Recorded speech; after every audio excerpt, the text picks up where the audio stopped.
안녕하세요. 태영호, 국회의원 태영호 아내가 요새 많이 여기저기 보면은 나오는데요. 태영호 아내가 친형부, 친언니의 남편이 한국에 갔었잖아요.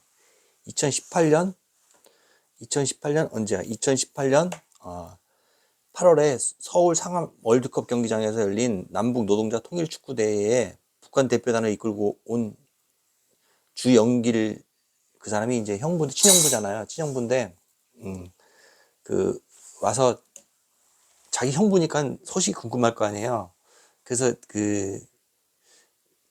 대화를 하고 싶은데 대화는 할 수가 없었고 그냥 왔다는, 이제 거기 왔다는 걸 알고 있었잖아요. 또 북한 정부에서도 태용호가 여기 한국에 와서 살고 있는 거 알고 있고, 그래서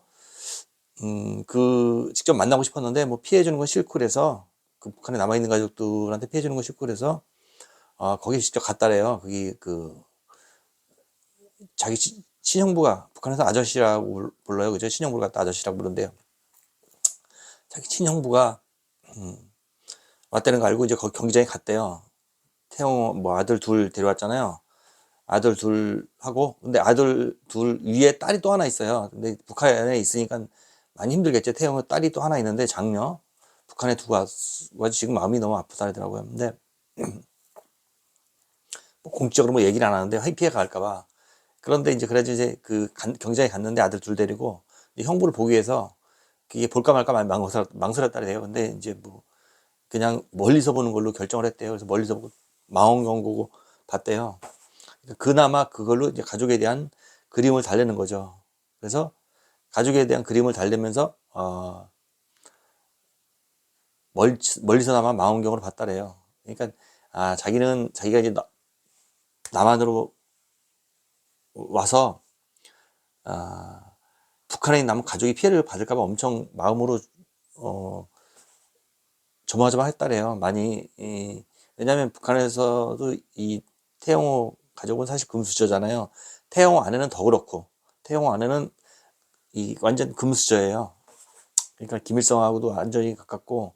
근데 이게 태영호가 처음에 태영호 아내 오해선 씨랑 결혼하려고 할 때 그것 때문에 많이 망설였다래요. 아내가 너무 집안이 너무 금수저여가지고 김일성한테 김씨 일가에 너무 충성하는 집안이어가지고 결혼할 때 좀 망설였대요. 집안이다 그래도 이렇게 워낙 높은 사람들이 많아가지고, 그래서 그것 때문에 결혼을 할까 말까 고민을 했다 그러더라고요. 결혼하기 전에.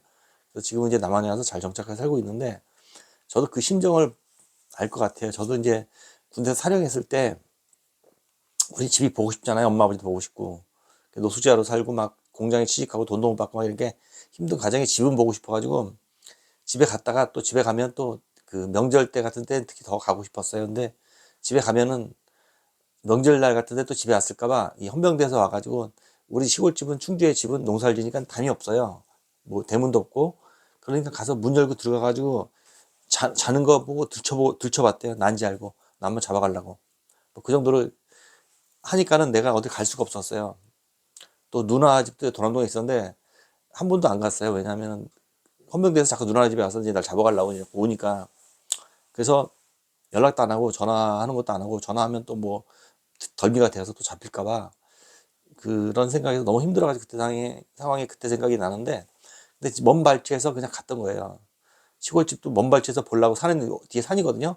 산에 올라가서 보려고 그냥 어머니 아버지 먼 발치에서 그리워서 보는 그런 맛으로 갔던 거예요. 충주에 내려가서. 근데 먼 발치선 보고 오는 거죠.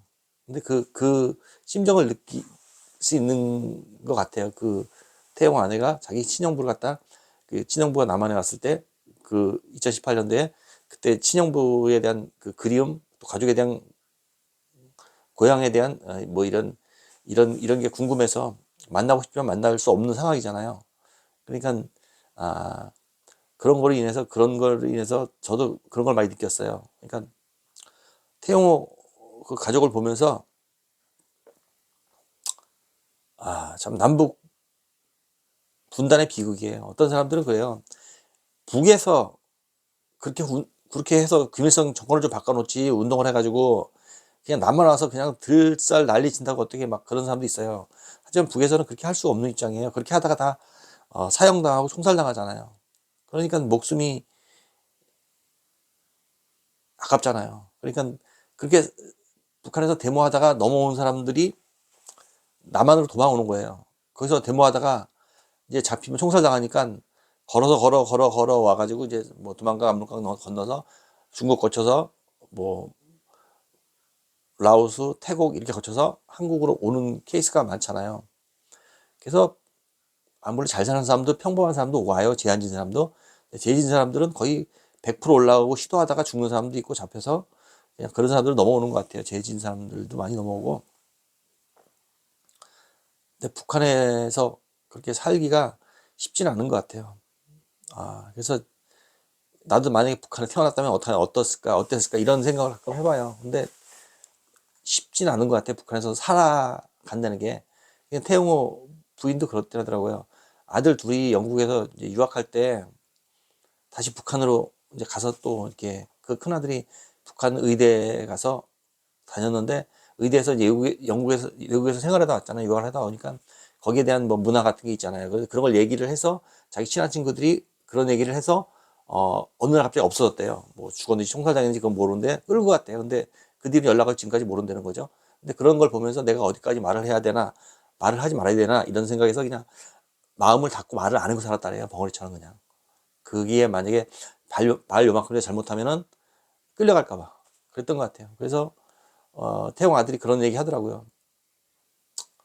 그래서 그 태용 가족을 보면서 저도 많은 생각을 하게 됐어요. 사실 이런 그 태용호 아내도 사실 원래 언론에 안 나왔었어요. 여기저기. 근데 지금은 뭐 이제 책도 내고 태용호가 낸 책이 주목을 못 받았잖아요. 많이. 그러니까 태용호 아내는 또 이제 거기에 이제 좀 이 모든 걸 좀 알리고 싶어서 또 뭐 결국 그게 작은 통일자래요. 그렇게 이제 책을 내서 북한의 실상, 북한에 살아온 거, 또 유학생활 중에 느낀 거, 또 그때 한국에 대한 생각 뭐 이런 걸 갖다 내잖아요. 지금 한국에 와서는 그 전에 이제 북한에 있을 때도 드라마 많이 봤는데 뭐 지인들이 뭐 어디 출장 가거나 그러면 이제 외국 갔다 오면 이제 그 한국 드라마 구해달라 가지고 많이 봤대요. 근데 한국에 와서도 많이 보고 있고 지금 뭐 세바퀴 뭐 이런 거 많이 봤다 그러더라고요. 또 미우새 이런 거 많이 보고. 근데 드라마나 뭐 유튜브나 모든 미디어들이 북한에서 다 본다래요. 다 본대요. 그래서 여기에 나오는 걸 다 본 다음에 사실 그 안 좋은 얘기하거나 북한에 대해서 정치에 대해서 너무 비판하고 그러면은 북한에서 그런 거에 민감하잖아요. 그러니까 그런 걸 얘기를 하면은 뭐 거기에 응징을 한다 그러죠. 북한에서는. 그때 그래서 이한영이가 피살됐잖아요.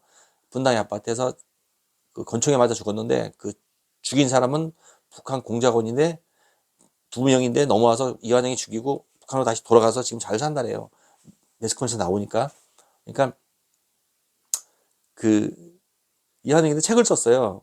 그 이한영이가 그 김정일 그 부인 성애랑 그뭐 이종 사촌이죠. 김정남이랑. 그러니까 같이 살았대요. 그래서 이제 그런 걸 갖다 책을 썼는데 그런 걸 갖다 이제 너무 파헤치니까 이제 자기 북한의 그 김씨 일가를 너무 비판하고 그러니까 이제 그거에 대해서 보복을 한 거죠. 눈에 가시죠. 눈에 가시. 그러니까 처형을 한 거죠. 그래서 그렇게 많이들 두려워해요. 북한 사람들이. 그래서 내가 앞전에도 북한 사람 만나려고 전화 통화를 몇 번 하다가 이제 인터뷰하려고 그랬더니 그러더라고. 자기가 영상을 찍으면은 북한의 가족들이 아빠가 있는데 피해가 난다고 못 찍겠다고 그러더라고요. 그리고 그 연락이 왔대요. 북한에서. 그래서 자기가 그런 걸 갖다 많이 힘들어 하더라고요. 그래서 결국은 영상을 안 찍는 걸로 그렇게 얘기를 했습니다. 근데 너무 많이 피해를 당하는 걸 많이 보니까 지금은 좀 덜한데 넘어온 사람이 워낙 많으니까 지금 피해가 덜한데 옛날 같으면 가차없이 뭐 그 추방당하거나 제재를 가했어요. 그래서 그 남아있는 가족들이 진짜 그 자기 형이나 뭐 유학 갔다가 뭐 남한으로 와서 잘 살고 있잖아요. 뭐 그런 거 이제 북한에 남은 사람은 고생이잖아요. 그러니까 그런 거에 대해서 진짜 남한으로 넘어가서 자기 형을 갖다 죽이겠다고 도끼를 찍어 주겠다고 이런 사람도 있었어요. 너무 북한에 남은 사람들은 너무 고통스러워하니까. 그러니까 우리가 그런 걸 보면서 남북의 비극입니다. 비극. 지금 동족 상잔의 비극. 그러니까 참 안타깝습니다. 그래도 뭐 어쩌겠습니까? 일단 거기에 우리는